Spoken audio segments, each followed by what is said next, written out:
Hello everybody, High Lord Tamerlane bringing you another Obscurity in Miniature. Well, today's miniature isn't so miniature. We're back on the other side, and I think we're headed towards the end of our systematic elimination of opening all of the Abyssinian boxes. Today we have their big one, the Titan box. They have the Dreadnought. So we have a cool looking four-legged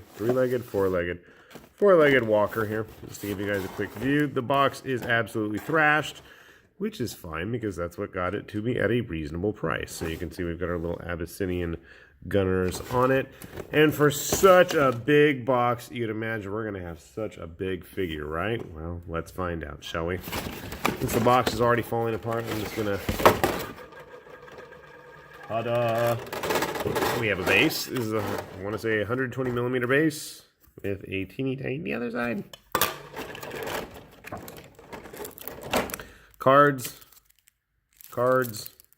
stack cards, and oh, whoa! Check out how much excess packaging. This is ridiculous. I'm sorry. And then, boink. So while we do have a nice looking model, let's just put this sucker in perspective, okay?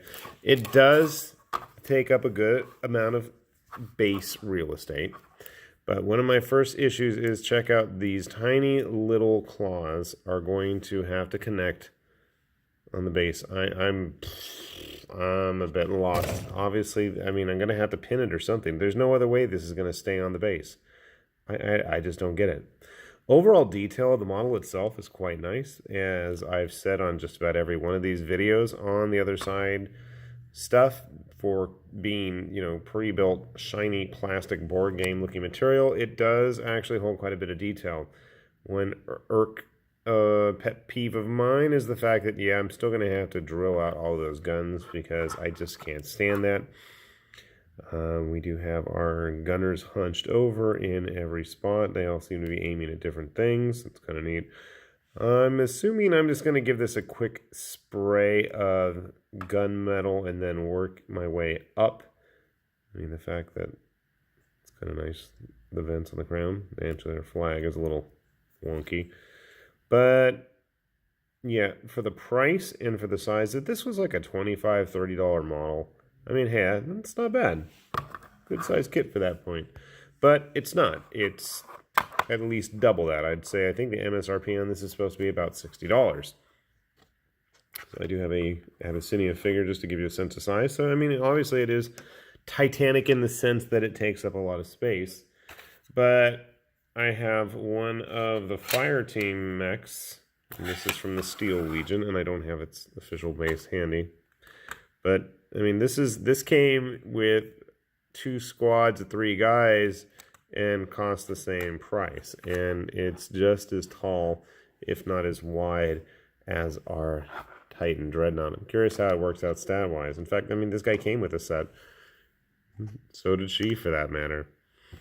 Why don't we get an actual Titan up on display here? This is the Hormatangi, which you might have seen in my other videos, our kaiju-like friend, and he's at least taller, but he's not that much bigger. Maybe it's just Wyrd is putting too much value in their Titan models, because I'm not seeing it. I'm not feeling it either. Both of these I got through a ding and dent sale and got them at a much more respectable price. So I really couldn't complain for what I paid, but having to pay full price, I really cannot stomach the price for what you're getting. I feel like, I mean, yeah, it's nice. I'm also wondering if this gun is supposed to be aiming down like that. Odd, unless they're just chewing up infantry or something. Put it on the base there. I mean, you do have a neat steampunk walker here. And I mean, I was almost thinking, I was talking with my brother about, you know, given enough models of these, you could probably do some kind of like a weird Imperial Guard regiment. I mean, they're techie enough. I use it as a Sentinel, but Sentinels have a much smaller footprint on the tabletop. So, I don't know. Use it as like an Onager Dune Crawler, maybe. You have some kind of Victorian AdMech unit? Beats me. I don't know. So my hope is still to try the game in its intended purpose. Just curious if the gunners seem kind of smaller compared to these guys, but the Steel Guard are kind of hardcore, heavily armored troops, so maybe that's just, they're supposed to be inherently bigger. I don't know. Again, so my overall verdict, neat model, nice sculpt, but a little bit more pricey than it deserves to be. I mean, our Horomatangi friend, I mean, he's about the same price. He's not that much bigger. Our Steel Legion Mecha here, same price, but at least you get a couple squads of infantry with it. And even then, I still got it cheaper. So, I don't know. And with the complications that seem to be arising with getting this stuff to retail, it's just, it's frustrating. It's frustrating. The pricing is frustrating. Somebody mentioned it was like X-Wing, you know, get a big giant box of stuff and then a little tiny figure like that. At least this is bigger than most of the stuff in X-Wing, so that I can stomach. And I mean, it is a good sized overall model, but again, I really think these are way overpriced for what they really are. So hopefully, you know, if you see these things cheap enough, I'd say pick one up. It is kind of cool. I don't know what you're going to use it for outside of some kind of Victorian skirmish game. And again, first thing that comes to my mind is in Her Majesty's name. But with Gang Fight's skirmish system coming out soon, that might be something worth exploring and seeing if that would work out.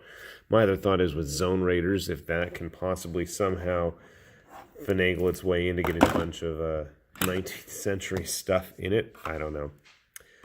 But again, you know, maybe this is what you want. Maybe you just want to flip those cards and not roll piles of dice. So what can I say? I can't help you there. Dreadnought, Abyssinia, the other side, High Lord Tamburlaine, Obscurities and Miniatures, fading out fast, need some rest. See you all later. Bye-bye.